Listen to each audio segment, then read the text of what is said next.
بەرهەمی ڕنج و ماندووبوونی 6 مانگی ڕابردوویان دەدورنەوە. وەرزی دروێنەی برنجە لە دەشتی هەریر و باتاس.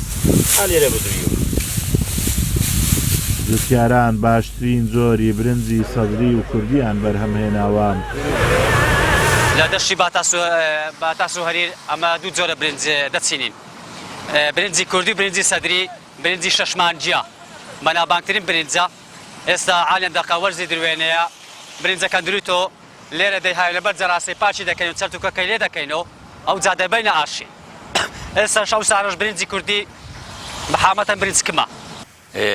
ئەمە بە تەنەکە ئەفرۆشین، بە چیلۆ نافرۆشین. گزەیەک تەنەکەی بیتن 200 تەنەکە پوشی فراداتن. یعنی هیچ تەکوشی برنجی بەبەرەکەت نییە الحەمدولله. وەڵڵاهی داواکاری سەمادن، ئەگە سەمادن بدەنێ سەماد. یعنی چێمیا لۆ لێ بدەنێ زۆر گرانە، زۆر بە 85,000 بە هەمووش نەپێ ناکرێ، بشێرەوە عملای بگرێەوە بکە گۆلە و سەمادی پێداکە و دەڕاستێ و هەموو مەوادەکە ئەشیاکە زۆر گران. بایەخدان بە کشتوکاڵ لە هەر وڵاتێک ژێرخانی ئابووری دەبوژێنێتەوە، بەڵام لە هەرێمی کوردستان کەرتی کشتوکاڵ بە بیانووی زۆرا و زۆر وەک پێویست بایەخی پێنادرێت. ئەمە شوای کردووە هیچ هاندەرێک بۆ جوتیاران نەبێت و بەرهەمی کشتوکاڵیان کەم بکات. جوتیاران دەڵێن ئەگەر حکوومەت هاوکاریمان بکات دەتوانین بەشی پێداویستی ناوخۆ برنج بەرهەم بهێنین و پێویست بە هاوردەکردنی نەکات.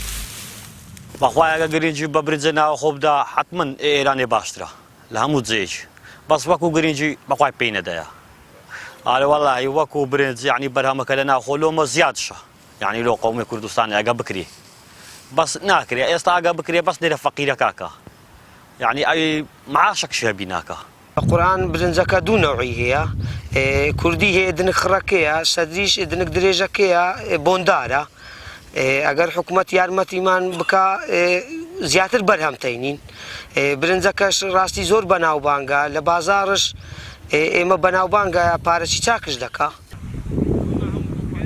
دەشتی هەریر و باتاس 100,376 دۆنم زەوی کشتوکاڵی هەیە و 2,000 دۆنم زەوی بەراوی هەیە.